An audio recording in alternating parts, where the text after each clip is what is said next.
Hai guys, assalamualaikum warahmatullahi wabarakatuh. Balik lagi ke video aku. Kali ini aku ingin membahas soal latihan 6. Jadi soalnya itu mengenai regresi sederhana. Nah, regresi sederhana itu biasanya digunakan untuk tujuan peramalan, di mana dalam model tersebut ada sebuah variabel dependen atau tergantung dan variabel independen atau bebas. Nah, pada soal yang tampak di layar, ini soalnya tuh terkait dengan PTN Negeri yang ingin menghitung gaji pegawainya dengan masa kerja selama dia mengabdi di perusahaan tersebut. Nah, datanya sudah ada. Kemudian masalah yang akan diteliti yaitu yang pertama, satu, apakah ada hubungan antara masa kerja dengan jumlah gaji pegawai.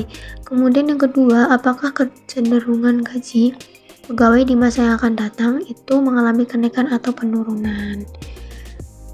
Langsung saja kita ke SPSS-nya. Yang pertama kita masuk ke variabel view, kemudian untuk variabel yang pertama kita tuliskan MK atau masa kerja.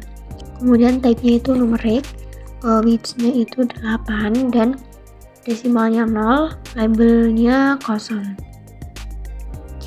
Dan untuk values dan missing itu kita isikan non.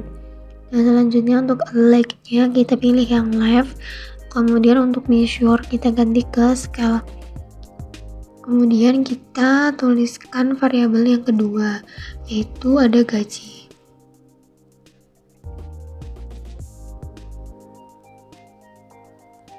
Type-nya kita pilih yang numerik, width-nya 8, desimalnya juga 0.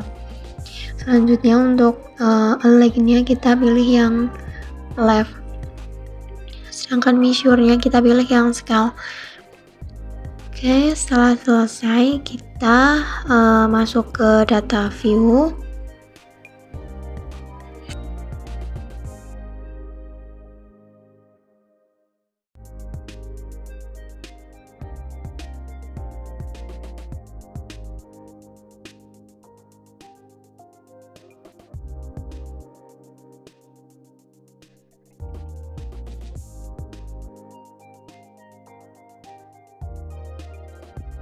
Oke, selanjutnya kita bisa copy paste data yang tadi ya teman-teman.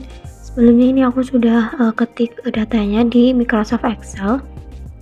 Kemudian kita bisa copy paste data tadi ke dalam data view ini.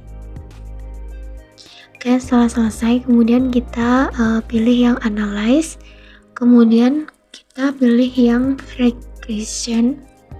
Nah, selanjutnya pilih yang linear. Selanjutnya kita pindahkan yang gaji ke dalam kolom dependent. Kemudian yang masa kerja ke kolom independent.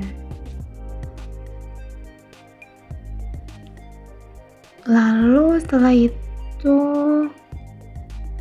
kita klik option,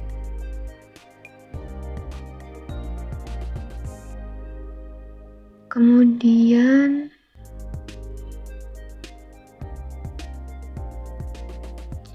pada pilihan stepping method kriteria itu masukkan angka 0,05 pada kolom entry.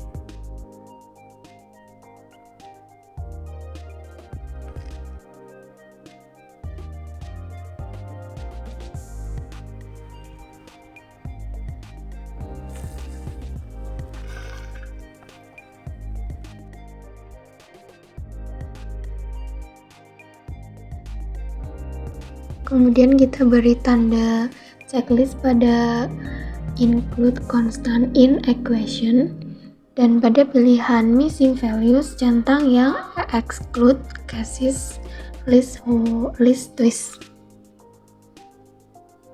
Kemudian kita klik continue.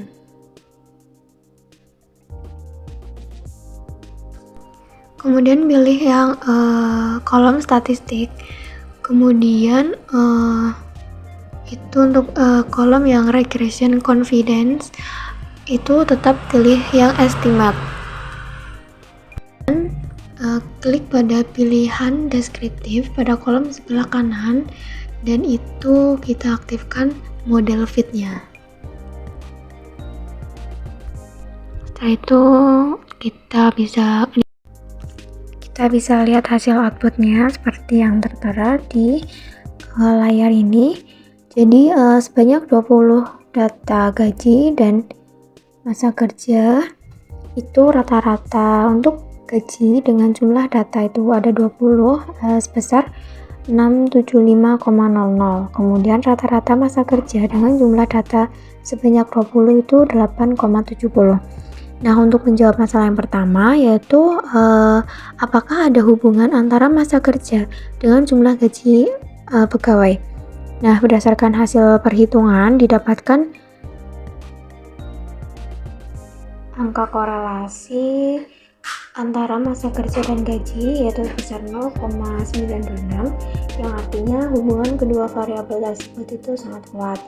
Korelasi positif menunjukkan bahwa hubungan antara masa kerja dengan gaji itu searah. Artinya jika semakin lama masa kerjanya, maka gaji yang diterima akan semakin meningkat. Nah, lalu untuk melihat hubungan antara variabel masa kerja dengan gaji signifikan atau tidak, itu dapat dilihat dari angka probabilitas atau sigma. Nah, sigma itu kan 0,00 yang lebih kecil dari 0,05. Berdasarkan ketentuan yang menyatakan jika angka probabilitasnya itu kurang dari 0,05, maka ada hubungan yang signifikan antara kedua variabel tersebut, dan sebaliknya. Untuk pertanyaan yang kedua, yaitu apakah kecenderungan gaji pegawai di masa yang akan datang mengalami kenaikan atau penurunan? Kesimpulannya yaitu hubungan masa kerja dengan jumlah gaji sebesar 0,926 atau sangat kuat, searah, dan signifikan. Lalu pengaruh masa kerja terhadap gaji itu sebesar 85% dan pengaruh variabel lain sebesar 15%. Lalu kecenderungan gaji pegawai di masa yang akan datang akan mengalami kenaikan atau meningkat. Kurang lebih seperti itu teman-teman pembahasannya. Apabila terdapat kekurangan dalam pembahasan, saya mohon maaf. Cukup sekian materi pembahasan soal latihan 6 terkait regresi. Kurang lebihnya saya mohon maaf. See you di video saya yang selanjutnya. Assalamualaikum warahmatullahi wabarakatuh. Terima kasih.